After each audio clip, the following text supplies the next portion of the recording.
The flowers in my hotel room were a nice surprise when I got to Las Vegas last night, and a note from George Burns that said, "Dear Connie, please come out with me for a fun night on the town." No one thought the truth about Connie Stevens would be so bad. She's finally telling it all at age 86. As a child, she saw a murder happen, she hid her violent marriage, and her addiction almost killed her. The powerful people who tried to shut her up, and the millions of dollars they stole were even more shocking. Then there was the hero who came out of nowhere and saved her when everyone else had given up. Conchetta Rosalie Ann Ingolia was born on August 8, 1938 in Brooklyn, New York. She is the mother of Connie Stevens. Her dad was a jazz singer who went by the name Teddy Stevens. Her mom was a singer. As a kid, she heard music all the time. But things at home were hard. She went to live with her grandparents after her parents split up. She was sent to Catholic secondary schools when she was 8 years old. For the next few years, that was her whole world.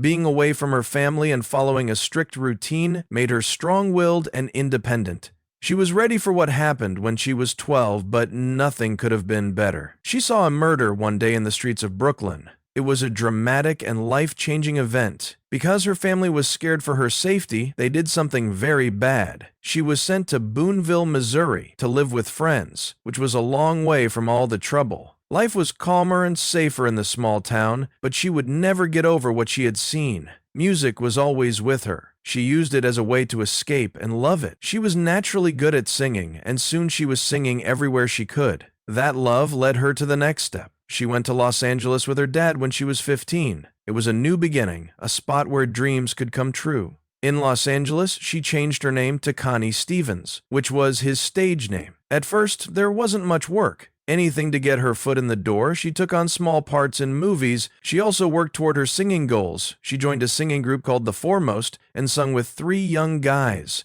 The guys in the group didn't last long, but they became famous as the Lettermen later on. Connie didn't give up. At age 16, she joined another group called the Three Debs and took over as their bass singer. Being in an all-girls band gave her more knowledge and self-confidence. She sang, but she did other things too. She wished to be in movies. She was going to keep going until she got there. In 1957, Connie Stevens made her first movies in Hollywood. They were called Young and Dangerous and 18 and Anxious. These early jobs weren't very important, but they made her known as a young actor with promise. Young and Dangerous was a dirty teen movie about a group of rebellious teens who were into fast cars and getting into trouble. Stevens had a small part as Candy while Mark Damon played the star. Even though it didn't make her a star, the part gave her practice in front of the camera at a time when teen rebellion movies were very popular. That same year, she was in the play 18 and Anxious, which was about what it's really like to be a teen mother. Not as much is known about her part in this movie, but it was another step in her early career. Stevens signed a 7-year deal with Paramount Pictures in December of that year. Her pay would go up every week until it reached $1,500, and it would start at $600. For someone new, it was a big deal, giving people a stable income and the chance to get bigger jobs. But Paramount finally fired her, so she had to look for work somewhere else.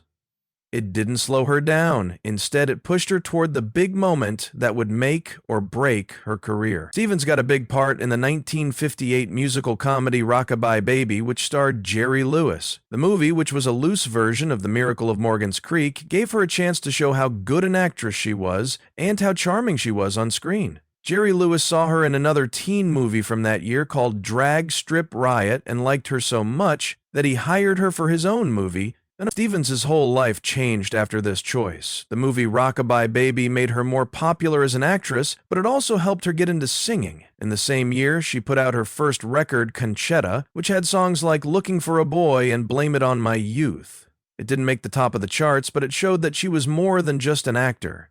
Hollywood liked stars who could do more than one thing well, and Stevens was showing that she was good at both acting and singing. Soon, TV became an important part of her rise to fame. She was a guest star on hit TV shows like 77 Sunset Strip and Maverick, and people quickly recognized her face. Warner Brothers saw how good she could be and kept her busy by putting her in several shows. She first played Cricket Blake on 77 Sunset Strip. She later played the same character on Hawaiian Eye, which made her a star. During this time, recording the comedy song Kooky Kooky was one of her favorite memories. Let Me Borrow Your Comb with Ed Burns, who is also under contract with Warner Brothers. The song was a big surprise hit. In March 1959, it got to number 4 on the Billboard Hot 100. Another thing that made her stand out was her special spot on Maverick. She was in the episode 2 Tickets to 10 Strike with James Garner and a young Adam West. These TV jobs not only helped her learn new things, but they also helped her get fans who would stick with her. Warner Brothers liked to keep their stars present on a lot of different platforms, and Stevens benefited a lot from this. She made the jump from small parts in movies to leading roles in big shows without any problems. By the end of the 1950s, she was a rising star in Hollywood who could act and sing. Every part she played, song she sang, and public appearance she made helped shape her career. But this was only the start. Connie Stevens became well known for her part as Cricket Blake on the police show Hawaiian Eye, which ran from 1959 to 1963. The show took place in Honolulu and followed private agents as they solved cases on a fancy island. Stevens liked to play cricket, a singer in a bar and part-time photographer who often helped the police solve cases. She wasn't just a supporting figure. She was a strong, independent young woman who made the show more interesting, funny, and musical. Her part wasn't just fun to watch. Young women liked it because they saw cricket as a new and modern person who wasn't ready to settle down, but was sure she could make her own way. The music in Hawaiian Eye was one thing that made it stand out. Unlike other detective shows at the time, Stevens' singing was seamlessly integrated into episodes, giving her a chance to show off her singing skills. It wasn't just a trick. The move was smart and helped Stevens' career as well as the show. Warner Brothers, which made Hawaiian Eye, saw how appealing she was and advertised her as a star with many skills. At about the same time, she made the funny hit Kooky Kooky, Lend Me Your Comb with Ed Burns from 77 Sunset Strip. The song, with its funny back-and-forth lyrics, became a big deal in pop culture and helped her become known as a cool, fun young artist. In 1960, her song 16 Reasons was her biggest hit. This song went straight to number 3 on the Billboard Hot 100.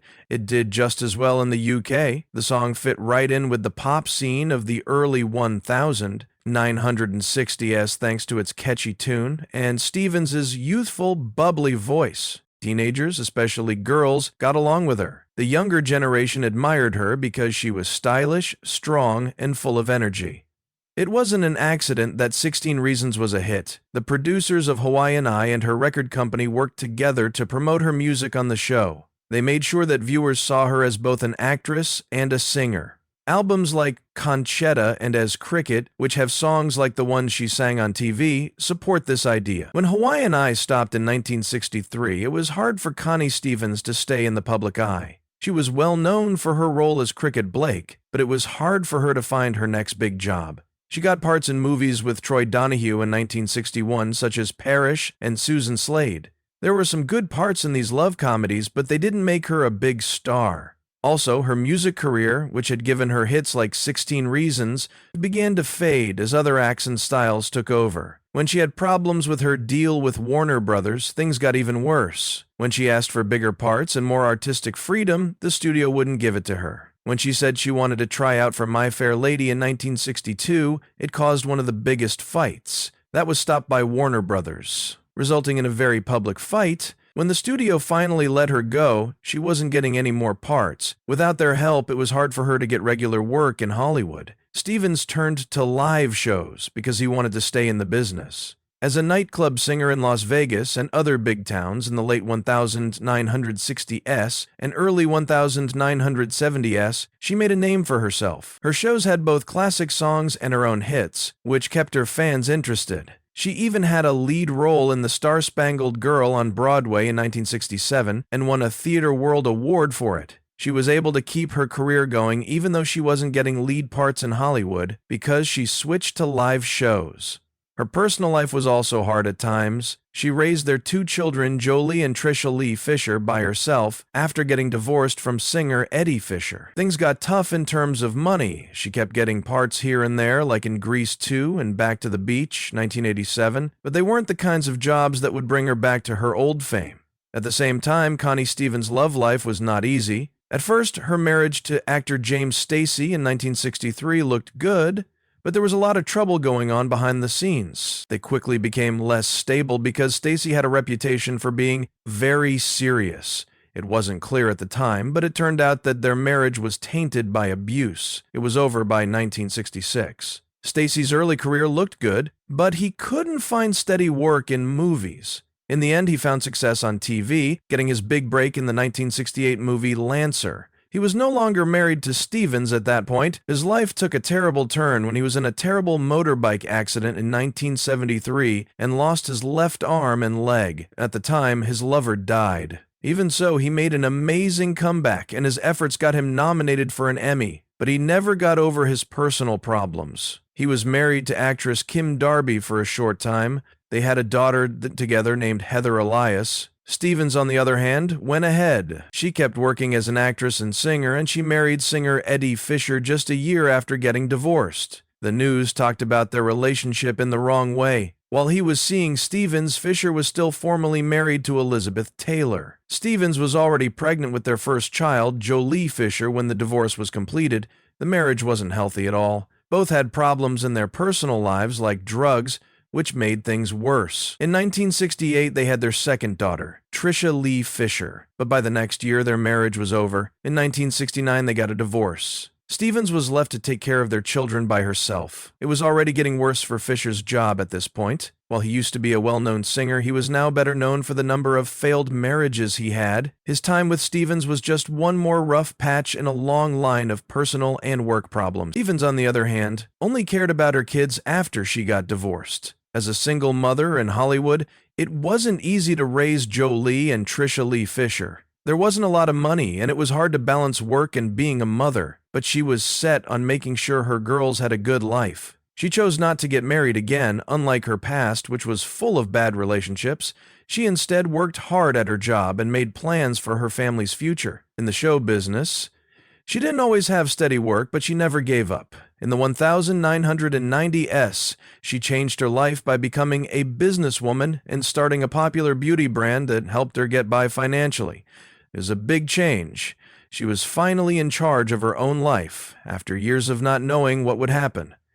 Both of her girls went into show business like she did. Josephine Fisher became famous on TV for her role as Paige Clark on the series Ellen, and Joy Stark until death. Tricia Lee Fisher started out young, acting in her mother's Las Vegas shows. Her first movie role was in Stick.